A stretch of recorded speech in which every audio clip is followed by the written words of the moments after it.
All right, here's my question for you. Since you are now, I mean, I've only recently left New York, but I've said many times, all my friends are liberals and Democrats. But I would say if you're far left, you're probably not attracted to me as a friend, because I'm a little bit more right. That's fine. But I would imagine you're pretty much immersed in left and far left in New York and working at the Times. And so I have to ask you to reassure me. Is the left going to come along with that plan? Like, are they going to reject, the COVID, forgive the term, fear porn, and just, do they want to get back to normal? Because to me, it seems almost impossible to like pull them on that tug of war, like come over a little bit more toward this middle place that looks closer to 2020 pre-March. I don't know. I really don't know. I think we live in an extremely polarized society. We live in a society with widespread distrust of institutions. I mean, you look at the polling on what people think about the government and the media and organized religion and big business and labor unions. It's all tanked over the last 40 or 50 years, right? And the left likes to emphasize one part of those statistics and the right likes to emphasize another. But it's basically all gone way down, or almost all. People still have a high degree of trust in the military.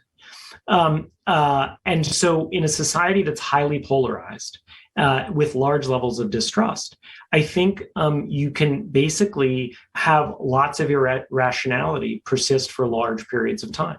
And I think the most harmful version of it has been on the right. We've got huge numbers of people refusing to take the vaccines and causing a lot of unnecessary death and also prolonging the pandemic for everybody else.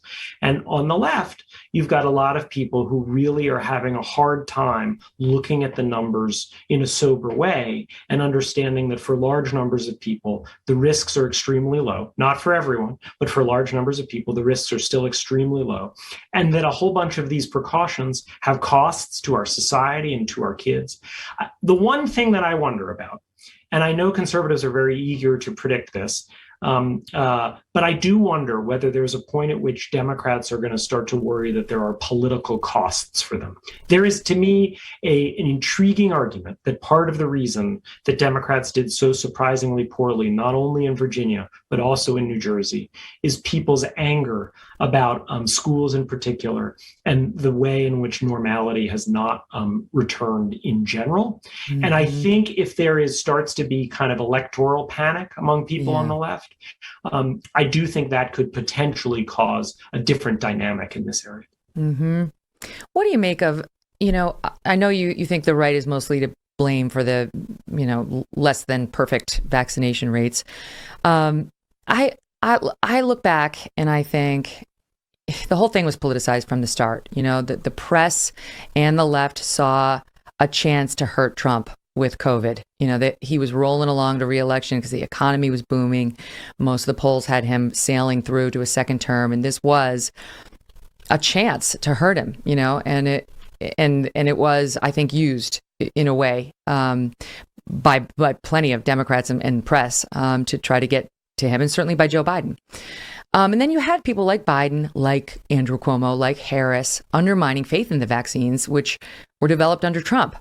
So I don't think all the vaccine hesitancy can be put at the feet of those Republicans who kind of held on to the messaging that Biden and Harris and Cuomo were delivering early on. They were skeptical then and they remain skeptical.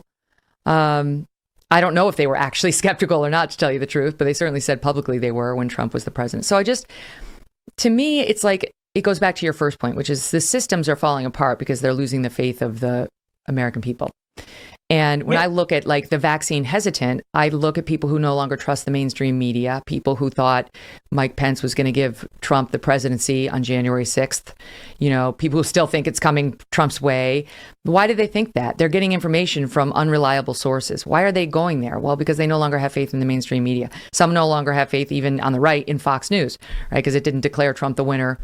Like all of it is a never ending cycle downward. To me, it's like a bigger question of how do we pull ourselves out from the depths of that despair on so many fronts, right? Not just like going to Republicans and saying, take the vaccine, or for that matter, Black Americans who have been more vaccine hesitant and so on. So I don't know how we solve that, but I do think it's unfair to just sort of say the Republicans have been too reticent on vaccines because it's a long and complicated story.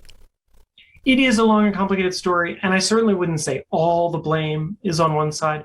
I guess my general view is people are responsible for their own actions. And, there are people on the left today who say, well, the reason I insist on wearing a mask even more than the data may support is that people on the right were so anti-mask that it pushed me into this. And my attitude is, no, you're responsible for your own actions.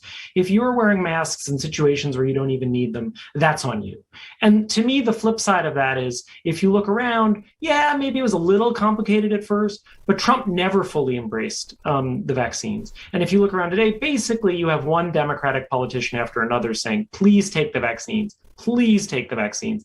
And then among Republican politicians, you kind of have this, they're trying to play cutesy. They won't always admit that they've taken it personally. They raise lots of, I'm just asking questions about it. By this pastor, an anti-German activist, anti-Nazi activist rather, who said, first they came for the Jews and I did not speak out because I was not a Jew. Then they came for the communists and I did not speak out because I was not a communist. Then they came for the trade unionists and I did not speak out because I was not a trade unionist. Then they came for me and by then there was no one left to speak out for me. That is what they are seeking to do to us.